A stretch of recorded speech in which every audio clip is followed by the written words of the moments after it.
Excel में new window से copy बनाना, यानी न्यू विंडो किस लिए यूज़ किया जाता है, तो वो आज हम इस वीडियो में आपको बताएंगे। सबसे पहले देखिए, न्यू विंडो को यूज़ करने के लिए हमें व्यू मेनू में जाना होगा और व्यू मेनू में ये देखिए न्यू विंडो का एक ऑप्शन दिया गया है। हम अगर इस पर क्लिक करते हैं तो यहाँ पे एक विंडो और ओपन हो जाती है। देखिए यहाँ पे न्यू विंडो यहाँ पे दिया गया है, तो दो विंडो हमने ओपन किए। अगर आप क्लिक करते हैं तो और विंडो यहाँ से ओपन हो जाती है।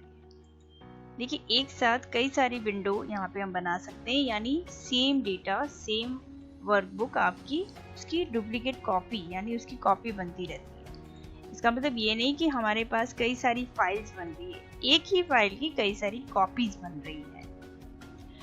और इसमें देखिए न्यू विंडो से बनाने का जो सबसे मेन रीज़न ये है कि हम एक साथ कई सारी विंडो में अगर हमें किसी एक विंडो को और ओपन करना है तो उस विंडो में भी अगर हमें कुछ बदलाव करना है, तो यानी सेम विंडो की कॉपी बनी हुई तो सभी में बदलाव हो रहा है, लेकिन हमें दो डेटा को एक साथ ही अरेंज करके लेना है, उसमें कुछ बदलाव करना है, तो वो हम कर सकते हैं अरेंज ऑल के ऑप्शन से। अगर हम न्यू विंडो से कॉपी बना के अरेंज ऑल को यूज़ करते हैं तो अरेंज ऑल में कई सारे ऑप्शन हैं। टाइल है, हॉरिजॉन्टल है, वर्टिकल है, कैस्केड है। जैसे हम टाइल में यूज़ करना चाहें तो किस तरह से इस तरह से सारी विंडो दिखाई देगी। अब किसी भी अलग अलग फाइल में आपने अलग अलग शीट में कुछ वर्क किया हुआ तो सारी विंडो में एक साथ आपको नज़र आता है। अरेंज ऑल के जैसे आपने शीट 1 दिया हुआ है, अगर शीट 1 के साथ शीट 2 के डेटा को भी आप एक साथ उसमें सिमिलर आप कुछ चेंजेस वगैरह करना चाहते हैं या देखना चाहते हैं या उसमें कुछ बदलाव करना चाहते हैं, या सेम शीट 1 के डेटा से आप कुछ भी उसमें अलग अलग ऑप्शन जो यूज़ किए हैं तो उनको भी आपको हटाना है, ऐड करना है, तो ये सारे ऑप्शंस हम अरेंज ऑल के ऑप्शन से देख सकते हैं। क्योंकि हमें सारी विंडो, जैसे हमने 4 विंडो ओपन की है तो चारों विंडो की कॉपीज आपको यहाँ पे दिखाई जा रही है। ये विंडो 1 की कॉपी, ये 2 की है, ये 3 की है, 4 की है, यानी चारों विंडो एक साथ और सेम डेटा आपको दिखाया जा रहा है। शीट 1 ही सब में दे रखी है क्योंकि हमने एक ही शीट में वर्क किया है। अगर आप शीट 2 में कोई वर्क करते हैं तो हमने देखिए जैसे शीट 2 खोला तो यहाँ पे शीट 2 खुली है। अब हो सकता है कि ये शीट 1 का जो हमारे पास डेटा है, ये शीट 1 सेलेक्ट किया, इस शीट 1 में से हमें उस कुछ पर्टिकुलर स्टूडेंट के हम देखिए नाम यहाँ पे सेलेक्ट कर लेते हैं और यहाँ से हमने कॉपी कर लिए इसको। और यहाँ से कॉपी करने के बाद यहाँ पे शीट 2 में हमें पेस्ट करना है, तो शीट 2 हमने लिया और यहाँ पे कंट्रोल V करके हमने पेस्ट कर दिया। तो देखिए यहाँ पे स्टूडेंट नेम आपको शीट 2 में दिखाया जा रहा है। पर्टिकुलर कुछ हमने स्टूडेंट के नाम यहाँ पे ले लिए और उनके मोबाइल नंबर हमको यहाँ पे लेने हैं, तो हमने शीट 1 में से उन्हीं स्टूडेंट के मोबाइल नंबर भी यहाँ से ले लिए हैं। देखिए हमने यहाँ से उन्हीं स्टूडेंट के मोबाइल नंबर भी यहाँ से सेट कर लिए हैं और कॉपी कर लिए हैं। यहाँ से कंट्रोल C करके हमने कॉपी किया और यहाँ पे अपना कर्सर रखा शीट 2 में और उनको पेस्ट कर दिया कंट्रोल V करके। तो देखिए यहाँ पे उन स्टूडेंट के मोबाइल नंबर और स्टूडेंट के नाम दोनों ही अनदर शीट पे आ जाते हैं कि हमें पूरा डेटा नहीं लेना है। शीट 2 में हमें सिर्फ पर्टिकुलर वही डेटा लेना है, उसके स्टूडेंट के नाम और उनके मोबाइल नंबर। तो देखिए इस तरह से आ जाता है। लेकिन ये शीट 2 में जो डेटा आपने ऐड किया है वो सभी शीट 2 में आपको दिखेगा क्योंकि सारी विंडोज़ की एक साथ कॉपी बनाई हुई है, तो सेम वर्क आपको हर एक शीट 2 में दिखेगा। ये देखिए हम शीट 2 सेलेक्ट करते हैं तो सभी शीट 2 में सेम है, शीट 1 में सभी में सेम है। तो अगर आपको कुछ भी इस तरह का कोई भी बदलाव अगर शीट 1, शीट 2, शीट 3 या और अनदर शीट में करते हैं तो सभी में एक साथ आपको चेंजेस दिखाई देता है क्योंकि हमने विंडो से कॉपी बनाई है। अरेंज ऑल के ऑप्शन से हम इसको सबको एक साथ देख पा रहे हैं। जहाँ पे मिनिमाइज का आइकन दे रखा है, अगर हम मिनिमाइज करते हैं तो सारी एक साथ मिनिमाइज हो जाती है। इसके अलावा अरेंज ऑल में आपको बहुत सारे ऑप्शन और भी दे रखे हैं, जैसे हॉरिजॉन्टल में है। हॉरिजॉन्टल में हम देखना चाहें तो कुछ इस तरह से दिखेगा। आप इनको एक एक विंडो को इस तरह से देख सकते हैं। ये देखिए ये सारा आपको विंडो दिखाया जा रहा है। किसी में शीट 1 है, किसी में शीट 2 है, किसी में शीट 3 है, इस तरह से।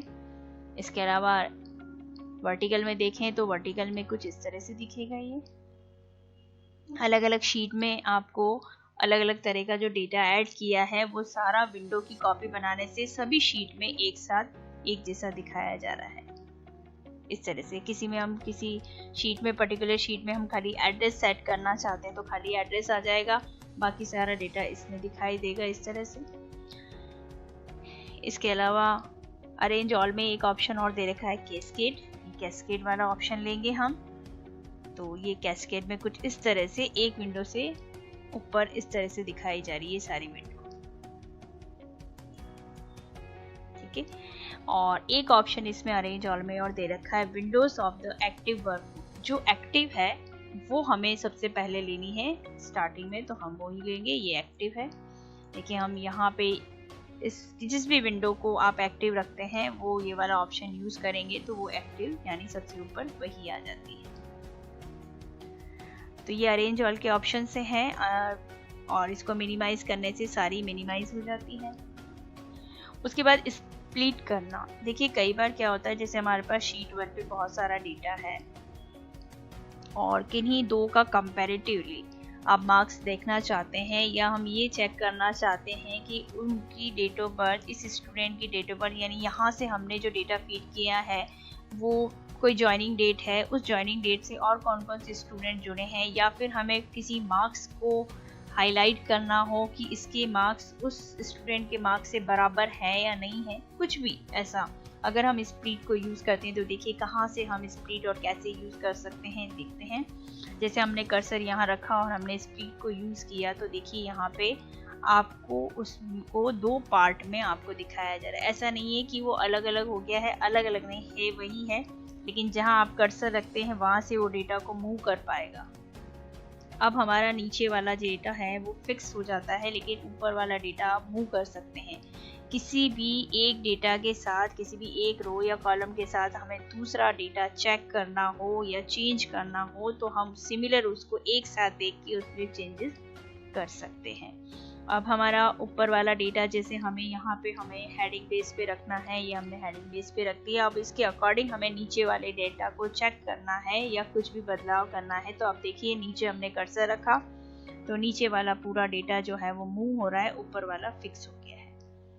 तो इस तरह से ये प्रैक्टिकल मार्क्स है, थ्योरी मार्क्स है, टोटल है, उसकी ज्वाइनिंग डेट है, किसी पर्टिकुलर एक स्टूडेंट की दूसरे स्टूडेंट से साथ आप सिमिलर आप चेंजेस वगैरह करना चाहते हैं कि भाई भावना के जो मार्क्स हैं वो सेम रोहित के मार्क्स हैं, तो वो चेक करने के लिए हम ये वाला स्प्लिट का ऑप्शन है कि भावना के मार्क्स भी हमें यहाँ पे दिख रहे हैं, रोहित के मार्क्स भी दिख रहे हैं, नहीं सिमिलर नहीं है, इसमें डिफरेंस है।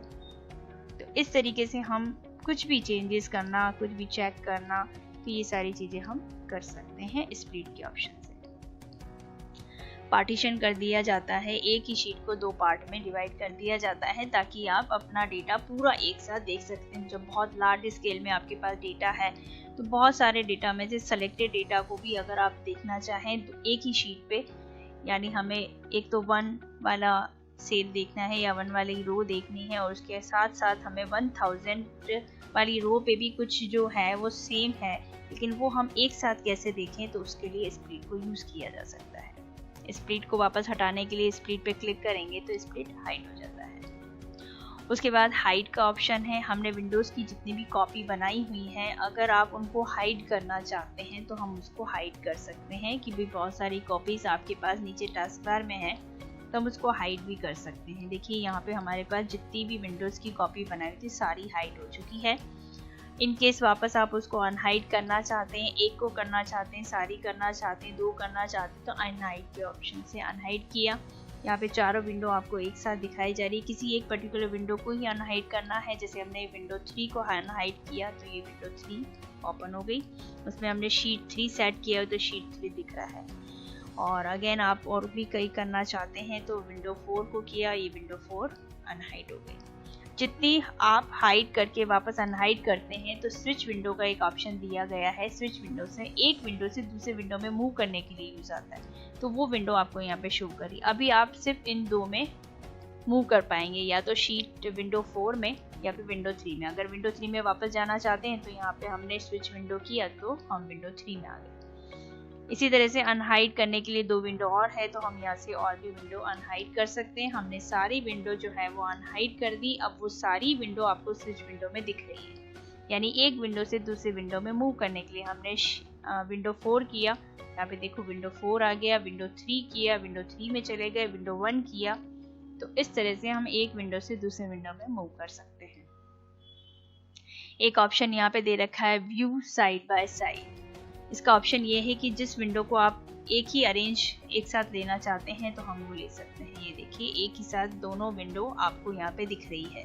इसका मतलब ये है कि जहां आप मूव करते हैं वो दोनों विंडो एक साथ मूव हो रही है। देखिए स्विच से हो रहा था कि एक तरफ फिक्स हो रहा था, लेकिन यहाँ पे दोनों विंडो एक साथ मूव हो जाती है, यहाँ से भी और यहाँ से भी। यानी अगर हम अपने डेटा को पूरा एक साथ देखना चाह रहे हैं और ये देखना चाह रहे हैं कि सही से सीक्वेंस में सारा डेटा अरेंज हुआ या नहीं हुआ, तो आप पूरा डेटा एक साथ देख पाते हैं इस तरह से। और अगर हम उसको सिंक्रोनाइज कर देते हैं स्क्रॉलिंग, तो ये सिंक्रोनाइज हो जाता है। अब देखिए नीचे वाली फिक्स हो गई है और ऊपर वाली ही हमारी मूव हो रही है। और अगर हम नीचे कर्सर रखते हैं तो नीचे वाली मूव है, ऊपर वाली फिक्स हो गई है। ये हम सिंक्रोनाइज करते हैं तब। लेकिन रीसेट विंडो पोजीशन करते हैं तो वापस वही पहले जैसी पोजीशन वापस सेट हो जाती है इस तरह से। या हम इसी पे वापस ऑन या ऑफ करेंगे तो ये वापस इसी तरह से हो जाती है। ये सिंक्रोनाइज ऑन और ऑफ करते हैं तो ये देखिए इस तरह से उसमें कुछ बदलाव आपको दिखाई देगा। तो ये सारे ऑप्शन जो हैं वो है विंडोज़ के हैं। न्यू विंडो से कॉपी बना के उसको कैसे कैसे अरेंज कर सकते हैं, वो सारे ऑप्शन आप इस वीडियो के माध्यम से देख सकते हैं।